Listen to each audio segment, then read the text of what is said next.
Morning sir. Good morning sir. बेटा morning work sir. Complete हो गया सबका? Yes sir. Yes sir. Yes. देखो बेटा, इलेक्ट्रोनेगेटिविटी स्केल,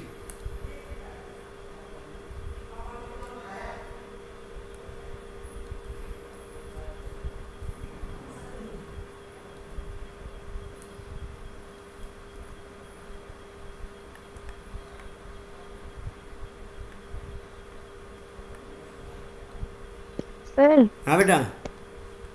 सर वर्क तो कंप्लीट हो गया लेकिन समझ में नहीं आया पहले का। कौन बोल रहा है बेटा? सर कविता। कविता बेटा, अभी अभी जुलाई में ना, 15 जुलाई के बाद तुम्हारी रिवीजन क्लास लगाएंगे सब बच्चों की, जो भी जैसे जिनका सर फिर पीछे का जो छूट रहे हैं ना टॉपिक्स, वो सबको एक बार इन्फॉर्म करके वो कंप्लीट करवा देंगे अब। ओके 7 जुलाई से एग्जाम है, उनमें कैसे क्या करेंगे? क्या बेटा? सर 7 जुलाई से एग्जाम है ना। बेटा तुम्हारे वो रीटेस्ट कंडक्ट करवा देंगे, कोई बात नहीं। तुम जैसे भी, अब क्योंकि रिवीजन क्लासेस अभी राजस्थान बोर्ड के कुछ और बच्चे आ रहे हैं, तो वो सब बच्चे आने के बाद एक बार स्टार्ट करेंगे। Okay okay sir. देख बेटा, इलेक्ट्रोनेगेटिविटी स्केल, इसमें फर्स्ट है आपके पास polling scale.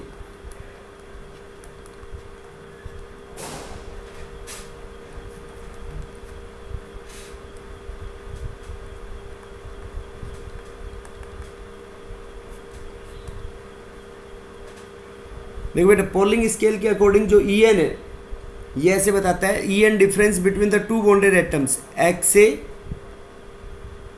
Minus X B, X A minus X B बराबर 0.208 into delta A B. E N difference between the two bonded atoms under root of delta A B. 0.208 तो constant factor है,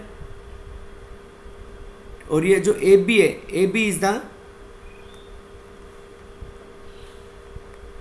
resonance energy. ये हम अभी अगले chapter में पढ़ेंगे, chemical bonding में रेजोनेंस एनर्जी उनकी थ्योरेटिकली कैलकुलेट करते हैं हम इससे। सेकंड है आपके पास Mulliken scale.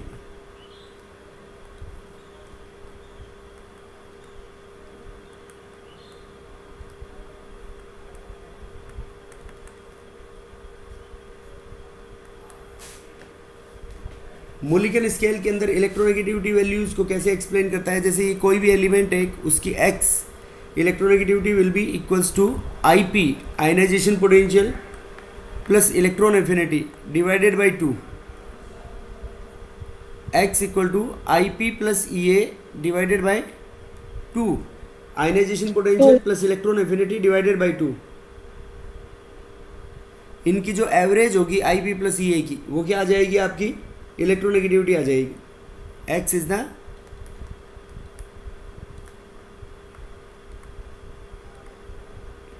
E N of element. ठीक बेटा, तो ये जो पोलिंग, ये तो डिफरेंस बताता है, और ये तो इसके according electronegativity X Pauling will be equal to 0.336 into X Mulliken minus 0.615। ये है relation between Pauling scale and Mulliken scale. मतलब सब ने अलग अलग क्राइटेरिया बताया था इलेक्ट्रोनेगेटिविटी को कैलकुलेट करने का। एक्स एम है ई एन अकॉर्डिंग टू मोलिकन, और एक्स पी क्या है? EN according to Pauling. शाबाश, ई एन अकॉर्डिंग टू पोलिंग, ये मोलिकन स्केल। ठीक है बेटा। एलर्ड and रोशो scale,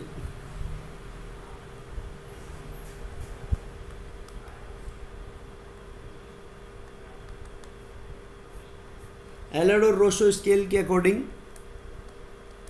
x A R will be equal to Z effective into E square by R. ये बेटा फॉर्मूले थ्योरेटिकली है, तुम्हारे को याद रखने हैं बस ये फॉर्मूले, इनमें कुछ नहीं है। जेड इफेक्टिव है चार्ज ऑन द न्यूक्लियस, ये net charge on the nucleus, E is the charge on electron and R is the radius.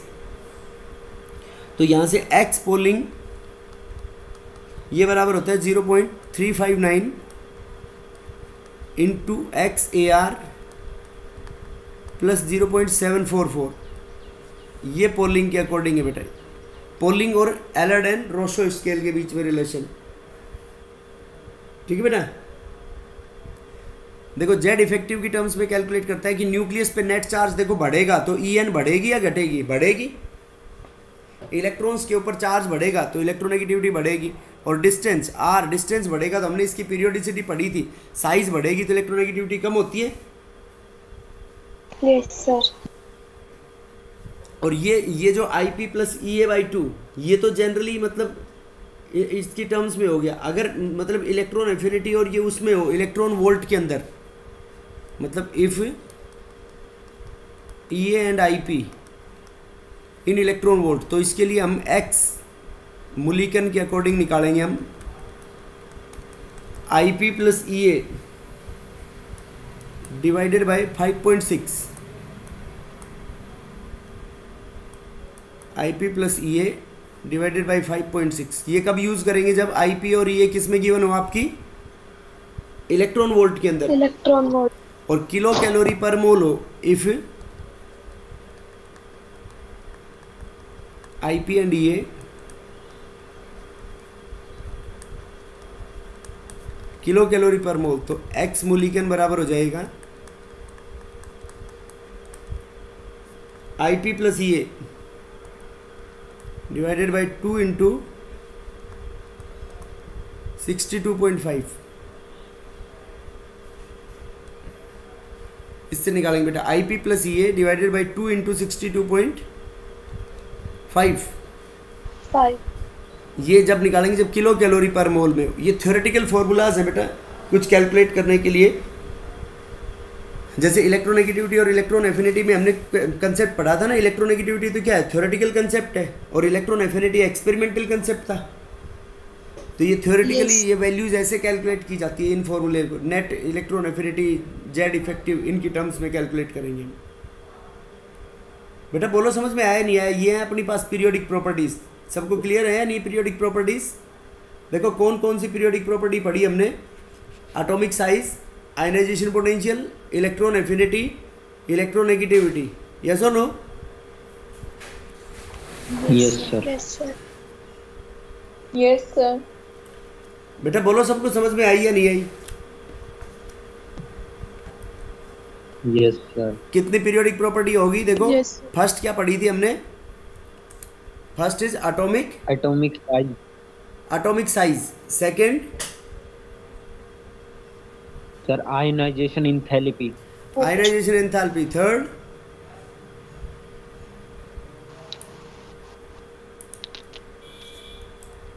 Third बेटा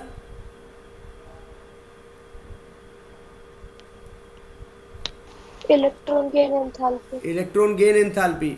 फोर्थ इलेक्ट्रोनेगेटिविटी। देख बेटा हम पढ़ चुके हैं इसमें size, ionisation energy, electron affinity, electronegativity, ये पढ़ ली। अब उसके बाद अपने पास नेक्स्ट फिफ्थ प्रॉपर्टी पढ़ते हैं हम, वैलेंसी। वैलेंसी।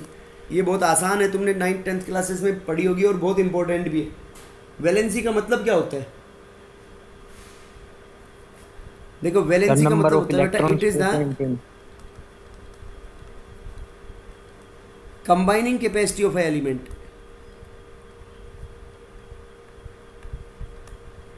कविता?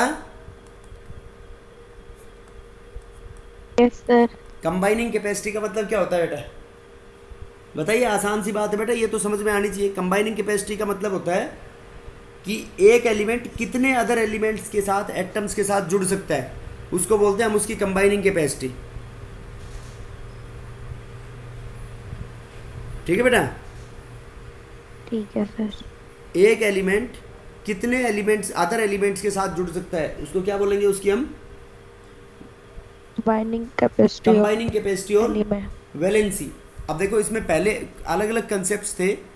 इसने सबसे पहले पुराना कंसेप्ट इसका बताया था वैलेंसी का फ्रैंकलिन ने।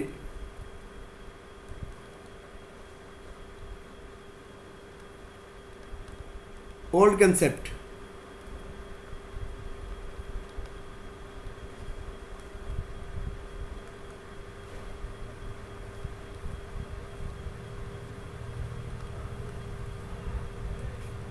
Old concept according to Franklin.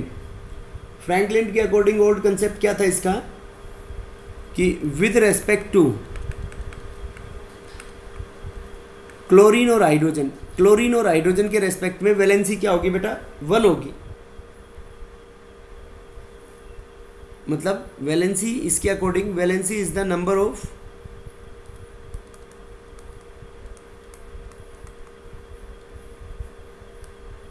Hydrogen और chlorine,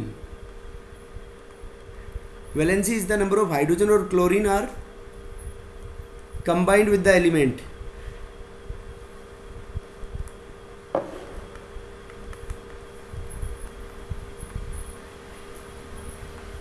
valency is the number of hydrogen और chlorine are combined with the element. कितने हाइड्रोजन और क्लोरीन कंबाइंड है बेटा एलिमेंट के साथ? जैसे मैं पूछता हूं कि NaCl है तो बताओ NaCl में Na की वैलेंसी कितनी हुई? 1। वेरी गुड भाई। Na के साथ एक एलिमेंट कंबाइन है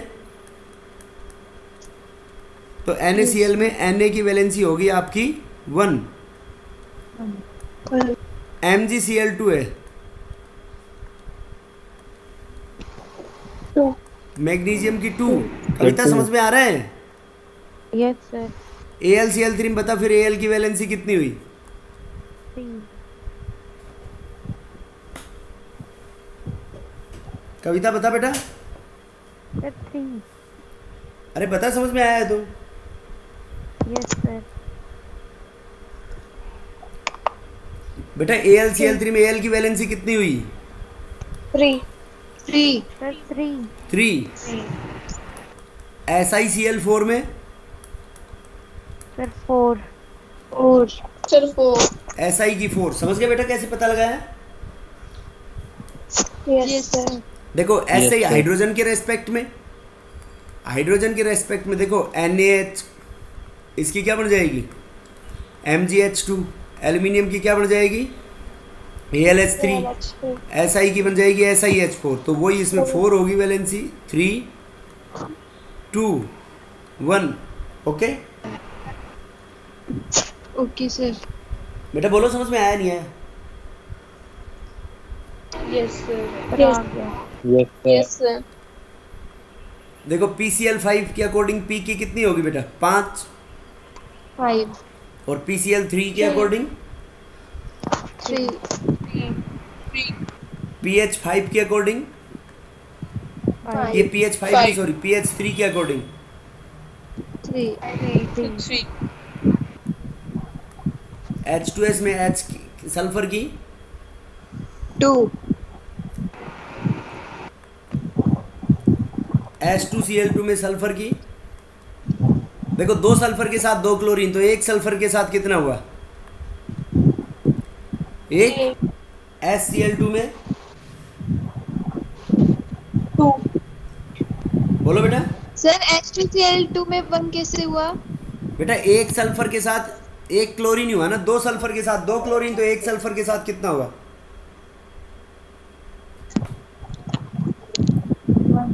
अनामिका नहीं आया समझ में? 1। आ गया सर। बेटा ये क्राइटेरिया सही लग रहा है क्या तुम्हारे को? देखो यहां पे कहीं गड़बड़ लग रही है। यहां पे वैलेंसी फास्फोरस की अलग अलग नहीं लग रही। देखो यहां पे तो पीक की 5 है और यहां पे पीक की कितनी है? 3 है। 3 तो इसका मतलब कंसेप्ट सही, आइडिया नहीं था इसका। ठीक है, अब Yes, देखो sir. मतलब विद रेस्पेक्ट टू ऑक्सीजन भी निकाल सकते हैं हम। ऑक्सीजन की वैलेंसी बता दी, जैसे इसने बताया कि क्लोरीन और हाइड्रोजन की तो 1 है और ऑक्सीजन की कितनी है? 2। तो उसके साथ कौन जुड़ा हुआ है, कितने जुड़े हुए हैं, उसके भी आप पे पता लगा सकते हैं हम। देखो सोडियम की बताना कितनी हुई?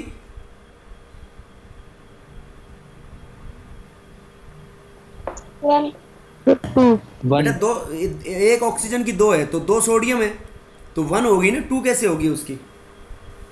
Yes sir. नहीं आई बात समझ में? मैग्नीशियम की बताओ MgO 2 2, Al2O3 की 3, 3 SiO2 की 2 SiO2 की 2। 4 बेटा एक ऑक्सीजन की 2 है तो दो ऑक्सीजन है ना यहाँ पे। यस फॉस्फोरस की 5 शाबाश। SO3 में S की एक ऑक्सीजन के रेस्पेक्ट में 2 तो 3 के रेस्पेक्ट में 6। क्लोरीन की टोटल 7 ऑक्सीजन है यहाँ पे, तो कितनी होगी यहाँ पे? बेटा 7 है टोटल, तो 2 क्लोरीन के रेस्पेक्ट में कितनी होगी यहाँ पे? 7 के रेस्पेक्ट में 14, तो 14 में 2 का भाग दे दो तो 7 होगी ना यहाँ पे। बेटा बोलो समझ में आया नहीं आया? यस सर यस समझ गए बात? Yes sir. Yes sir. अब देखो उसमें मतलब एक जो नया कंसेप्ट क्या कहता है वैलेंसी का,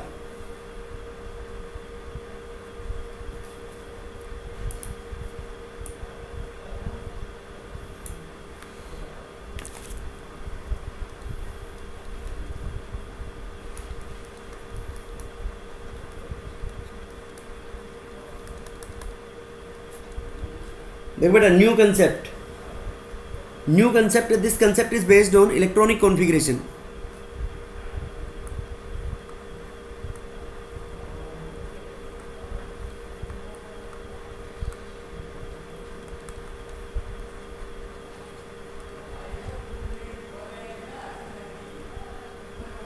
This concept is based on electronic configurations. देखो बेटा ये कहता है कि 1 से लेके 4 तक 1 2 या 1A group to 4th A group valency 1 से 4 तक इंक्रीज होगी। वैलेंसी इंक्रीजेस फ्रॉम 1 to 4 1 और फिर 5A से लेके 8th A तो होगा नहीं इसमें, 1A 3rd A 1A 2nd A 3rd A 4th A 5th A 6th A 7th A 7th A तक वैलेंसी डिक्रीजेस फ्रॉम 4 to 0, 4 से 0 तक डिक्रीज होगी बेटा। ओके तो मतलब 1 से 4 तक तो valency equal to number of valence electron कह सकते हैं कि जो भी उसके आउटर मोस्ट सेल में इलेक्ट्रॉन होंगे वही उसकी वैलेंसी होगी। और यहाँ 4 से लेके 8 minus number of valence electron. शाबाश 8 minus number of valence electron. बेटा ये आसान बात है ना, सीधी सी। इसमें ऑक्सीजन क्लोरीन सबका किसी का अलग अलग क्राइटेरिया पढ़ना ही नहीं है हमारे को। जैसे फर्स्ट ए ग्रुप है मान लो आपके पास, तो 1A ग्रुप में बताओ क्या होगी? 1A में 1 इलेक्ट्रॉन है बेटा, तो उसकी वैलेंसी 1 होगी। Yes sir. सेकेंड ए में 2 इलेक्ट्रॉन है तो 2, थर्ड ए में 3 इलेक्ट्रॉन है तो 3, फोर्थ ए में 4 इलेक्ट्रॉन है तो वैलेंसी कितनी होगी? 4। 4। फिफ्थ ए में 5 इलेक्ट्रॉन है बेटा, तो 8 माइनस 5 कितनी हुई? 3। 3 सिक्स्थ ए में 8 माइनस 6 2। 2 7 ए में 1 8 माइनस 7 1। 1 8th ग्रुप में 8 और इसको 0 ग्रुप मान लो। 0 ग्रुप के वैलेंस सेल में 8 इलेक्ट्रॉन, तो 8 माइनस 8 बराबर 0। तभी तो देखो 0 ग्रुप एलिमेंट्स किसी के भी साथ कंबाइन नहीं होते। यस बोलो बेटा यस सर। यस समझ आई या नहीं आई ये बात? Yes sir. अब देखो Yes. Yes sir. सभी ग्रुपों में सेम वैलेंसी Yes, होती है, same number of valence electrons होंगे। फिर जैसे फर्स्ट ए ग्रुप है तो फर्स्ट ए ग्रुप में सब एलिमेंट्स जो है लीना की रब से फरियाद, तो सारों में कितने इलेक्ट्रॉन होंगे? 1 वेरी गुड। फर्स्ट ग्रुप में फर्स्ट ग्रुप के वैलेंस सेल में एक इलेक्ट्रॉन है, फर्स्ट ग्रुप के वैलेंस सेल में एक इलेक्ट्रॉन है, तो क्या होगा उसमें? फर्स्ट ग्रुप के वैलेंस सेल में एक इलेक्ट्रॉन है तो वैलेंसी कितनी होगी? 1. 1 1 सभी की या एक एलिमेंट की? सर सभी की। सभी की। बेटा समझ गए? ऐसे सेकंड ग्रुप में मैं नहीं लिख रहा 2 हो गई, थर्ड ग्रुप में 3 हो गई। बोलो क्लियर है या नहीं? Yes sir. Yes sir. देखो जैसे मैं एक क्वेश्चन लिखता हूँ, उसका आंसर बताना।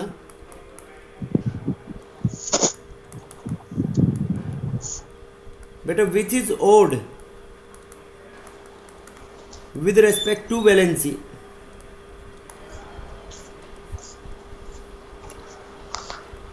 देखो फॉस्फोरस, एल्यूमिनियम, गैलियम, सल्फर। बताओ बेटा इसमें किसको मैं रेड से सर्किल करूं? कौन सा ओड है इसमें? गैलियम। गैलियम क्यों है बेटा? गैलियम तो एल्यूमिनियम के नीचे आता है, 3 ही होगी उसकी। फॉस्फोरस की देखो आउटर मोस्ट सेल में 5 है, तो 5 है तो ये कंसेप्ट लगाएंगे 8 minus number of valence electron, तो 8 में से 5 करेंगे तो इसकी वैलेंसी भी 3, इसकी भी 3, इसकी भी 3, और सल्फर की कितनी है? 8 में से 6 माइनस करेंगे तो 2, तो सल्फर ओड हो गया ना बेटा इसमें। Yes sir. बेटा बोलो समझ आया नहीं आया?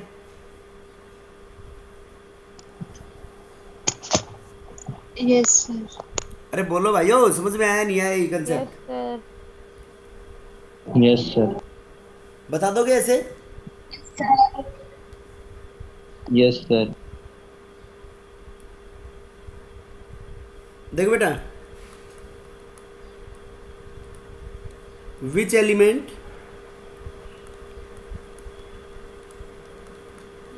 Element do not have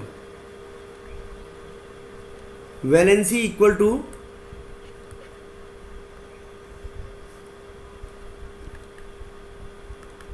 group number, उसके ग्रुप नंबर के बराबर वैलेंसी कौन से एलिमेंट में नहीं होगी?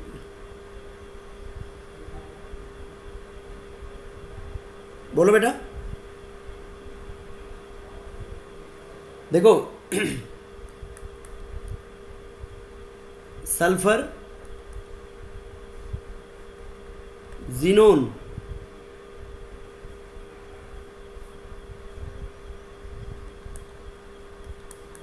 Sodium, barium. बताओ बेटा किसको एन सर्किल करें हम इसमें? Sir xenon. बेटा जीनोन 0 ग्रुप में है, 0 वैलेंसी है उसकी।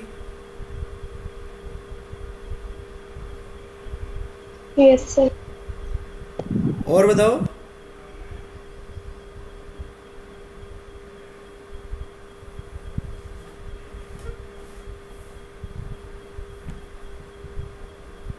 बेटा बोलो। क्या बात रही है?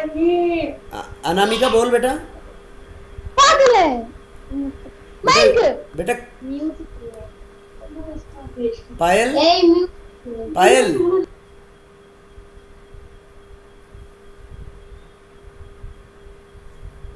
अंशु बता बेटा। अंशु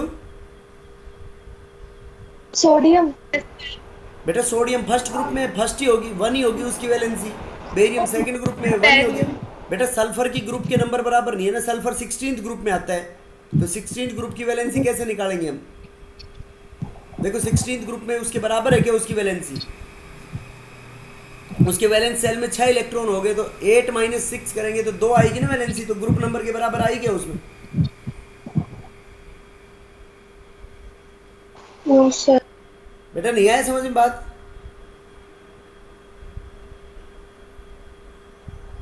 अरे बोलो बच्चों। Yes. रिपीट करना एक बार। क्या बेटा? हिमांशु क्या बोल रहा है? सर रिपीट करना, सर रिपीट करना एक बार। बेटा सल्फर कौन से ग्रुप में है ये बताओ? 16. सल्फर 16th ग्रुप में है, तो 16th ग्रुप में है तो क्या होगा? सर 2 उसकी वैलेंसी होगी। वैलेंसी इक्वल नहीं होगी उसकी। इक्वल नहीं होगी ना उस ग्रुप के बराबर। Yes Yes. सर। समझ गए क्या? Yes, sir. Sir. Yes sir. देखो उसके बाद नेक्स्ट इज डेंसिटी. डेंसिटी बताओ कैसे कैलकुलेट करते हैं किसी भी एलिमेंट की हम?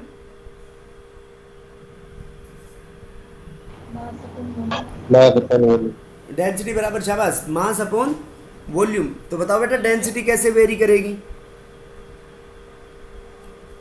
How the density of element varies?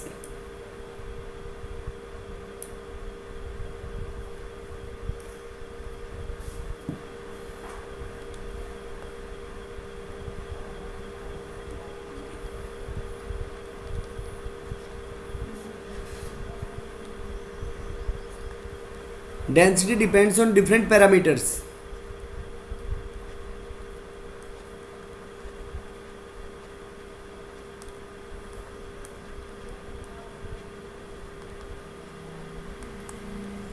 Different parameters के ऊपर डिपेंड करेगी बेटा डेंसिटी. ऐसे कह सकते हैं it depends on atomic mass,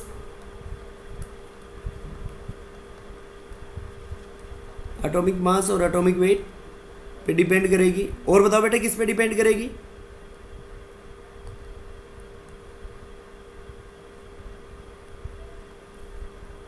बेटा बोलो किस पे डिपेंड?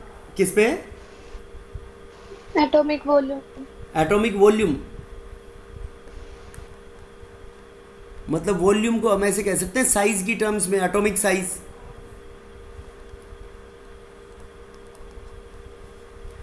बेटा एक पैकिंग के ऊपर डिपेंड करेगी, उसकी पैकिंग एफिशिएंसी कितनी है, एटम्स उसके कैसे पैक्ड हैं. और एटम्स की पैकिंग जो है वो डिपेंड करती है उसकी इनर शेल कॉन्फ़िगरेशन.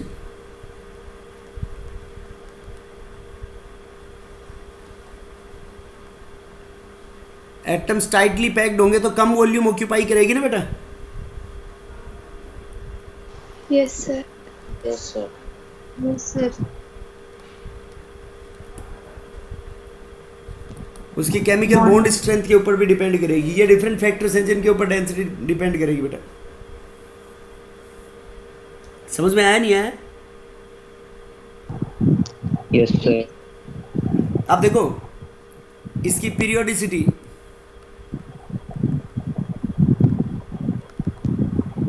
देखो बेटा पीरियोडिसिटी के लिए मैंने साइज बताई थी तुम्हारे को, साइज का कंसेप्ट बताया था.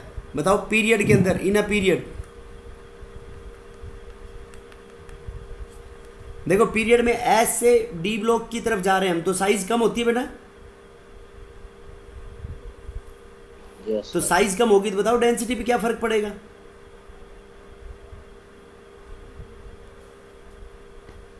डेंसिटी भी कम होगी. बेटा साइज डिक्रीजेस तो डेंसिटी बराबर होता है रो बराबर मास अपॉन वॉल्यूम. तो मास तो बढ़ रहा है, साइज कम हो रही है, तो डेंसिटी डिक्रीज होगी. इंक्रीज. शाबाश. Size decreases hence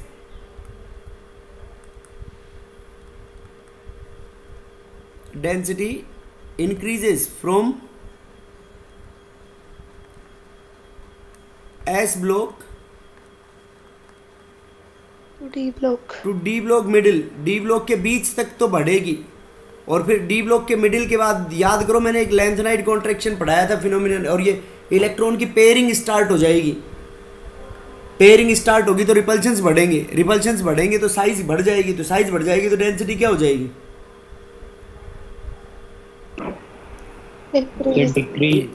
density decrease. तो increases from S block to D block middle and density decreases from D block middle से पी ब्लॉक तक डेंसिटी फिर क्या होगी बेटा? डिक्रीज. और ग्रुप 18 की साइज सबसे बड़ी थी, वांडरवाल रेडियाई था. देखो उनमें वीक केमिकल बॉन्ड बन रहा था, वेरी वीक केमिकल बॉन्ड, तो डेंसिटी क्या होगी उनकी? बहुत कम. यस और नो?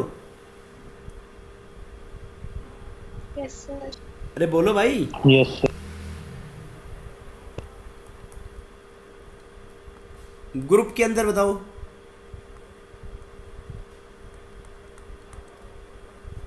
ग्रुप में क्या फर्क पड़ेगा बेटा डेंसिटी का? Sir density decrease. Density Decrease. Decreases. बेटा जनरली बताओ, ग्रुप में टॉप टू बॉटम साइज भी बढ़ रही है और मास भी बढ़ रहा है, तो जनरली बेटा generally increase in size is less than the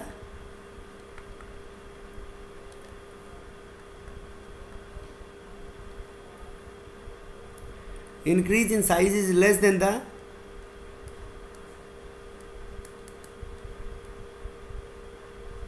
increase in mass.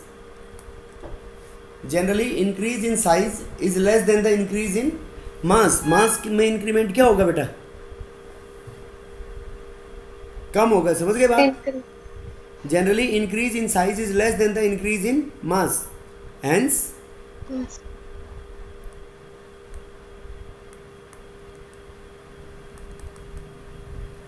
Density increases, मतलब मास ज़्यादा बढ़ रहा है और वॉल्यूम कम बढ़ रहा है, तो इसलिए साइज क्या हो जाएगी, ये डेंसिटी टॉप टू बॉटम। बेटा बोलो समझ में आई है नहीं आई बात? Yes sir. अब देखो मैंने एक बात बोली है यहाँ पे कि इनर सेल कॉन्फ़िगरेशन, इस इनर सेल कॉन्फ़िगरेशन का कंसेप्ट देखो कैसे लगाओगे, कि मैं ये बात बोल रहा हूँ जनरली, देखो जनरली मतलब हमेशा नहीं। अब देखो इसके अंदर density of sodium is greater than potassium, मतलब पोटेशियम हल्का है सोडियम से, ठीक है बेटा, और मैग्नीशियम की डेंसिटी ग्रेटर है कैल्शियम से। बताओ इसमें क्या कंसेप्ट लगेगा?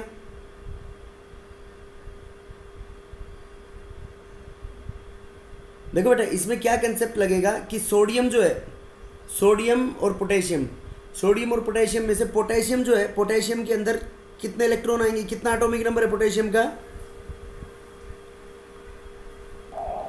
19 एटॉमिक नंबर। तो 19 है तो इसके अंदर जो 3D होगा, 3D जीरो है बिल्कुल। 3D कैसा है बेटा? वैकेंट है, खाली है बिल्कुल, ठीक है बेटा। 3D बिल्कुल जीरो है ना, तो 3D जीरो वैकेंट होने की वजह से इंक्रीज इन वॉल्यूम, उसके अंदर स्क्रीनिंग इफेक्ट्स ज़्यादा होंगे, तो increase in volume is more, volume में इंक्रीमेंट मोर होगा तो डेंसिटी क्या हो जाएगी? कम।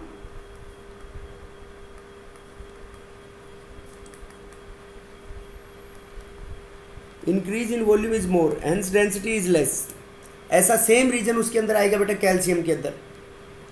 बेटा बोलो बात समझ में आई या नहीं आई? Yes sir. Yes sir. जो पोटेशियम है, पोटेशियम के अंदर 3D खाली है, और सोडियम के अंदर जो इंक्रीज इन मास, तो जितना मास बढ़ना चाहिए जितना नहीं बढ़ेगा, और क्या हो जाएगा उसका मास, वॉल्यूम ज़्यादा बढ़ जाएगा। तो वॉल्यूम ज़्यादा बढ़ जाएगा तो क्या फ़र्क पड़ेगा डेंसिटी के ऊपर? डेंसिटी क्या हो जाएगी? कम हो जाएगी। लेस। समझ गए बेटा? और मैक्सिमम डेंसिटी होती है आपके पास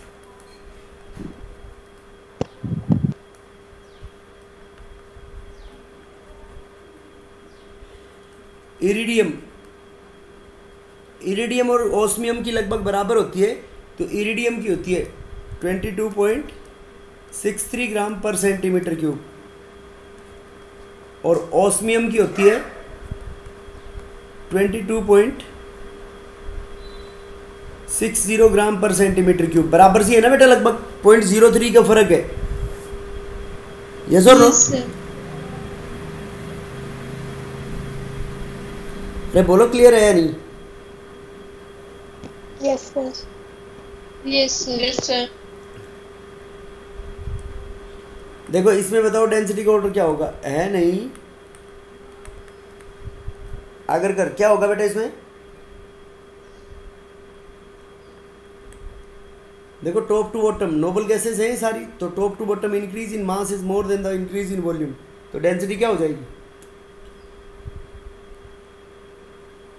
बेटा? ज़्यादा।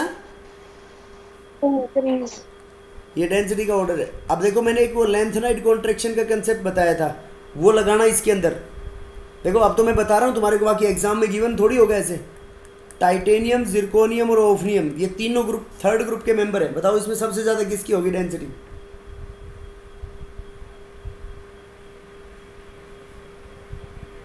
बेटा बताओ।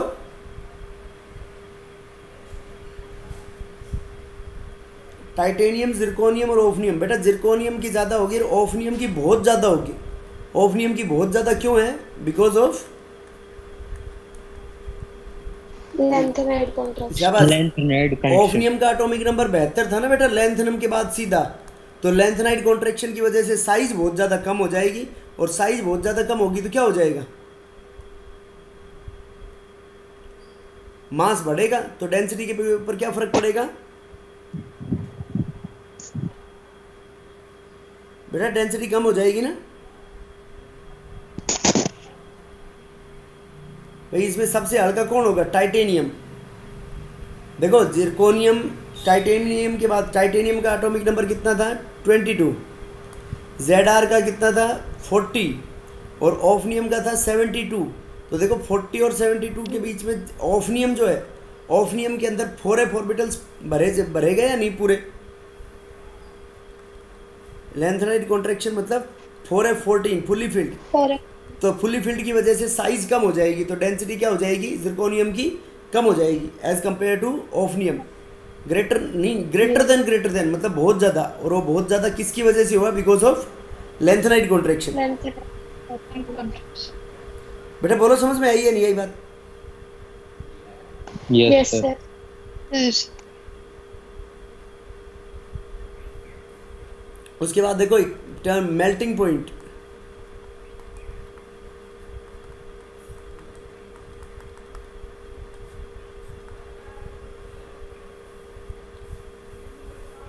देखो मेल्टिंग पॉइंट किसके ऊपर डिपेंड करेगा बेटा, कि किसका कितना ज़्यादा होगा? देखो एक डिपेंड करता है उसके स्ट्रक्चर पे, कि मेटल एटम्स के बीच में किस तरीके की पैकिंग है। यस और नो? जैसे डायमंड का बहुत ज़्यादा हाई होता है ना, Yes. तो वो डिसाइड करेंगे उसके अंदर केमिकल बॉन्ड्स कितने स्ट्रोंगर बन रहे हैं।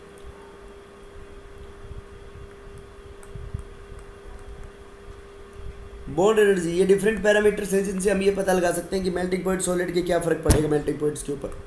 अब देखो मैं मेल्टिंग पॉइंट्स का एक जनरल ऑर्डर बता रहा हूँ तुम्हारे को। सबसे ज़्यादा होता है एटॉमिक सॉलिड का, ये 12th क्लास में भी आएगा।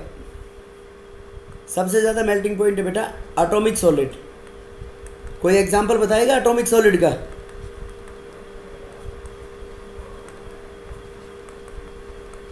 डायमंड। डायमंड का बहुत ज़्यादा हाई नहीं होता है। Yes, sir. उसके बाद Yes. आयनिक सॉलिड। आयनिक सॉलिड के बाद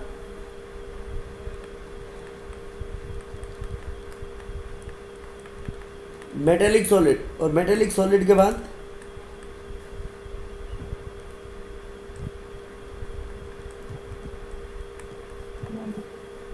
atomic solid, ionic solid and molecular solid. Molecular solid. ये होगा बेटा इनका ऑर्डर। सबसे ज़्यादा एटॉमिक सॉलिड का, आयनिक solid for example NaCl। Metallic solids तो मेटल्स जानते हो, और मॉलिक्यूलर सॉलिड्स का सबसे कम होगा। मॉलिक्यूलर सॉलिड जैसे P4 हो गया, एसेट हो गया, एटसेट्रा। आयोडीन, आयोडीन देखा होगा ना, सॉलिड आयोडीन जो सप्लीमाई होता है डायरेक्टली। तो ये इनके एग्जाम्पल्स है बेटा। बेटा बोलो क्लियर है नहीं सबको? Yes, sir. Yes, sir. Sir. समझ गए बेटा सब लोग? Yes, sir. सबसे ज़्यादा एटॉमिक सॉलिड का, फिर आयनिक सॉलिड का। आयनिक सॉलिड के अंदर स्ट्रॉन्ग इलेक्ट्रोस्टैटिक फोर्सेस होंगे, और इसके अंदर इन एटॉमिक सॉलिड्स का सबसे ज़्यादा। डायमंड के अंदर क्या होता है बेटा? Network of bonds is form, bonds का नेटवर्क बन जाता है।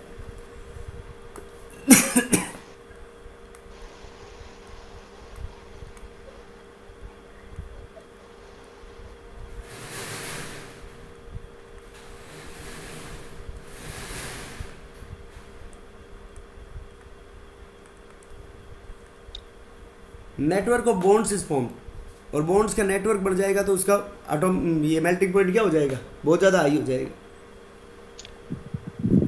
और मॉलिक्यूलर सॉलिड्स का कम क्यों होता है बेटा? क्योंकि इनके अंदर वीक वांडरवाल फोर्सेस होते हैं।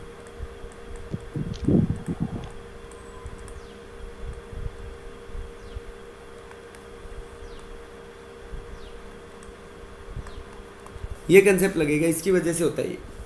बेटा बोलो, समझ में आया नहीं आया? Yes sir. Sir yes sir. हाँ बेटा, आयनिक सॉलिड में स्ट्रॉन्ग इलेक्ट्रोस्टैटिक फोर्स की वजह से होता है। हाँ बेटा, स्ट्रॉन्ग इलेक्ट्रोस्टैटिक फोर्स होते हैं आयंस के बीच में।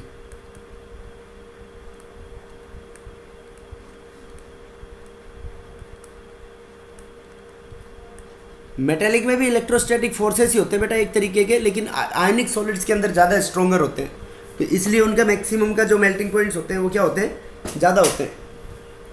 समझ गए? यस। उसके बाद देखो, जो इनर्ट गैस होती हैं, इनर्ट गैसेस का lowest melting point boiling point होगा उनके रेस्पेक्टिव पीरियड में। बोल सकता हूँ मैं ऐसा? इनर्ट गैसेस है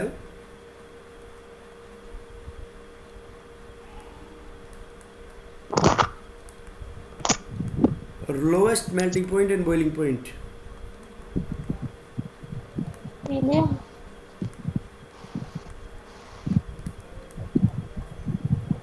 इन देयर रेस्पेक्टिव पीरियड। क्यों बेटा? Because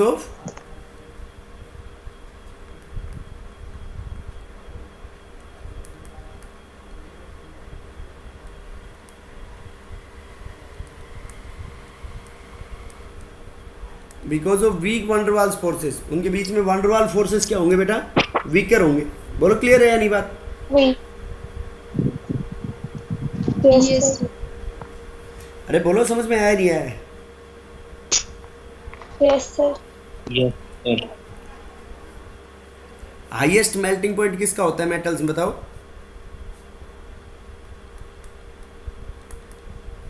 tungsten. Very good. Highest melting point metals में टंगस्टन, और नॉन मेटल्स में बेटा देखो मैंने क्या बोला, इनर्ट गैसेस में लोवेस्ट, और top to bottom melting point बढ़ता है, तो लोवेस्ट किसका हुआ? नॉन मेटल्स के अंदर लोवेस्ट होगा बेटा हीलियम का। Okay, okay sir. Lowest helium का, और हाईएस्ट किसका होगा? Tungsten. Tungsten. Highest melting point of metals में टंगस्टन, और नॉन मेटल्स में हीलियम का। बोलो समझ आया नहीं आया? Yes sir. Yes, sir. और नॉन मेटल्स में हाईएस्ट मेल्टिंग पॉइंट किसका होगा? नॉन मेटल्स, या इसमें सबसे ज्यादा सभी एलिमेंट में, नॉन मेटल्स और all elements. Diamond. Very good, diamond. Carbon, carbon के अंदर लिखना पड़ेगा बेटा, क्योंकि कार्बन में तो और दूसरे एलोट्रोप भी हो सकते हैं उसके। समझ गए बात? Yes. यस और मेटल्स में Yes, lowest, sir. Lower melting point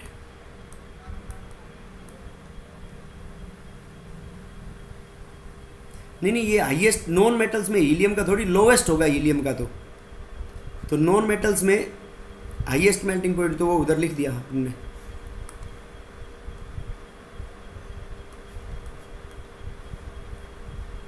non metals में हाईएस्ट डायमंड, और नॉन मेटल्स में लोवेस्ट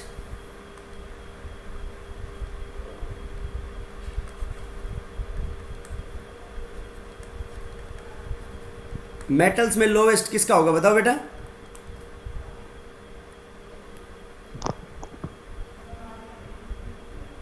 बेटा कौन बताएगा मेटल्स में लोवेस्ट किसका? बेटा मेटल्स में lowest melting point mercury. Mercury liquid state में एग्जिस्ट करता है ना।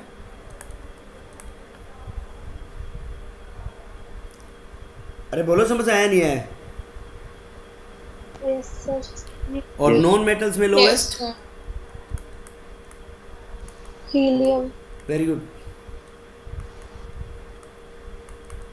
नॉन मेटल्स में लोवेस्ट होगा बेटा हीलियम का।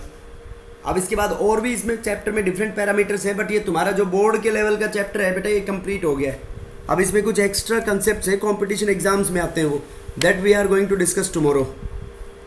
Okay okay, thank you. Okay, sir.